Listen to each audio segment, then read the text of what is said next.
We're Hatton Development. We're leading development consultants in the heart of Sheffield city centre. We've been instructed by yourselves to advise on the current development opportunities in the city.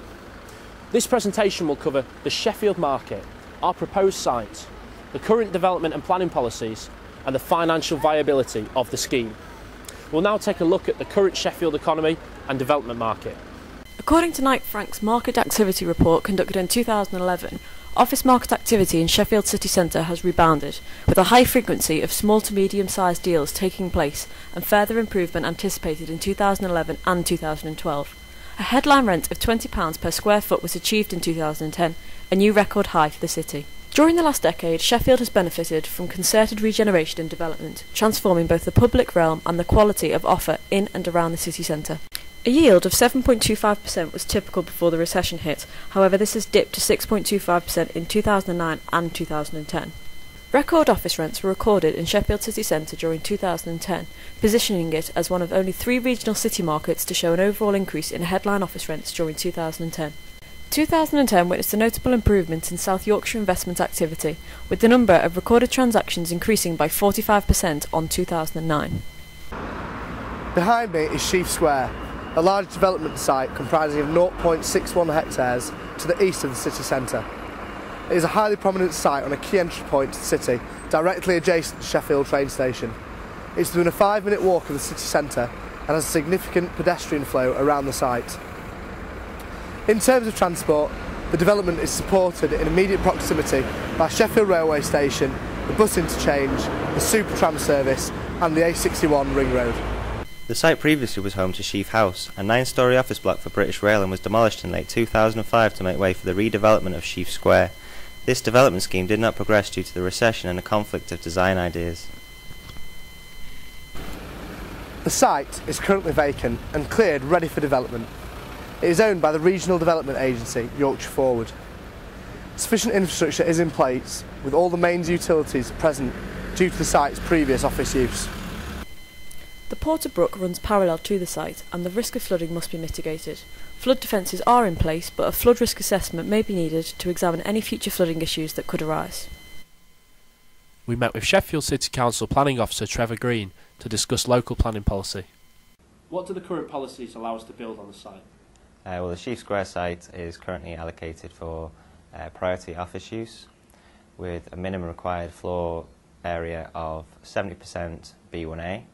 The remaining 30% of the development is open to a number of other uses. So what planning issues may we encounter through the current Sheffield policies? Well, the site is located on the fringe of 2 major conservation areas, the city centre and also the cultural industries quarter. Therefore, respect must be given to both the green areas and also the surrounding listed buildings. Such as Sheffield railway station? Yes, like Sheffield railway station is currently Grade 2 listed and is just opposite the site. Well, the current Sheffield core strategy includes the objective of preserving and enhancing buildings and the areas that are attractive, distinctive and also carry some heritage.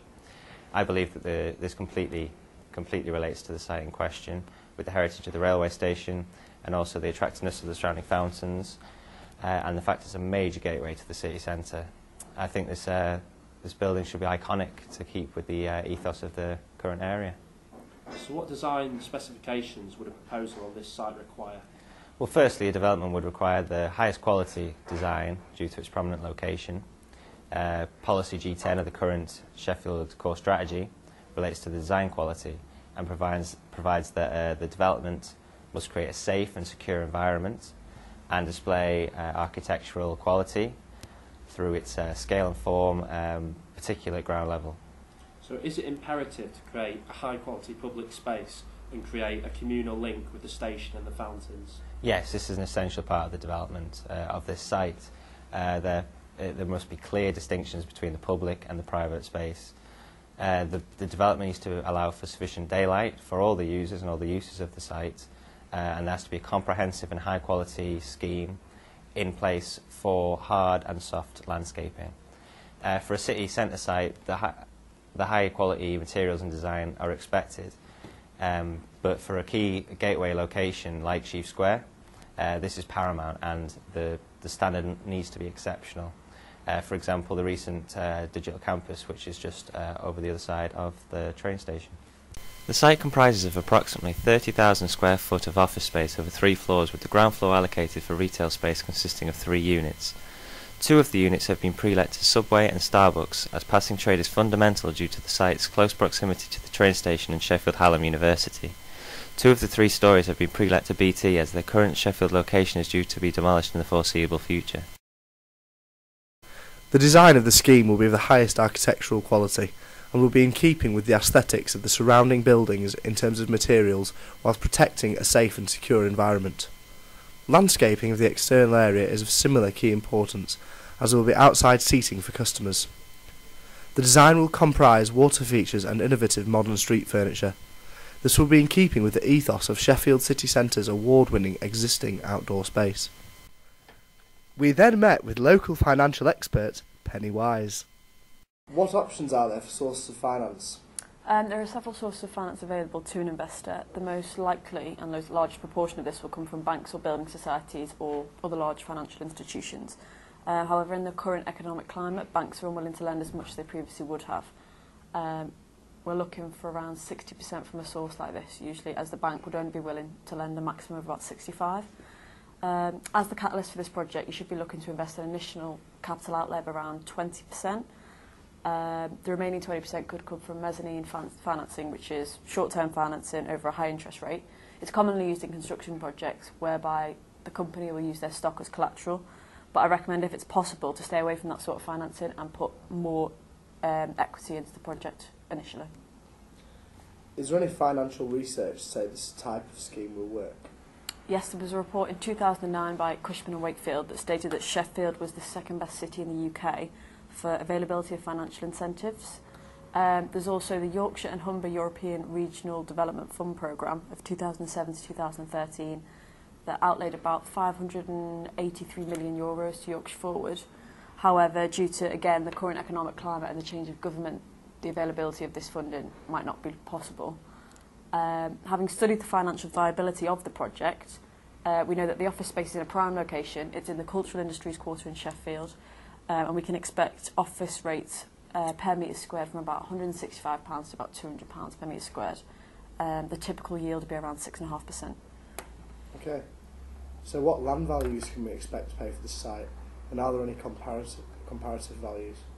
Yeah, the current land values for Sheffield City Centre offering B1A space range from about 2.4 million a hectare to around 3.7 million. Having looked at the mixed-use schemes, combining office space with retail will be far more profitable than office space with leisure scheme.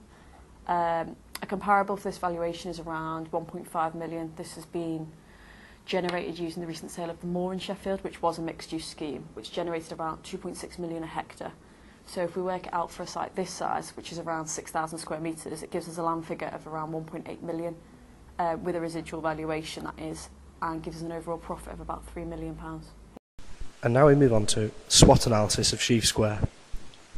The strengths: excellent accessible location, proximity to local and national transport links, lack of local bars and restaurants, high demographical influx. The weaknesses: fringe of the central business district, visual limits from the road, vehicular access, difficult space to utilise. Opportunities: seize on passing trade, high design quality in a progressive area, Sheffield Cultural Industries Quarter, Park Hill Flats. Threats: the recession, flooding issues, city centre competition and planning limitations. Now that you've had a chance to see the site and the financial viability of the proposed scheme, we hope that you're now in a position to make a decision on an investment. Due to the current economic climate, the development will not come without significant risk. However, we feel that this is an ideal location for the development opportunity you're looking for, and it has the potential for a large return on your investment. Thank you.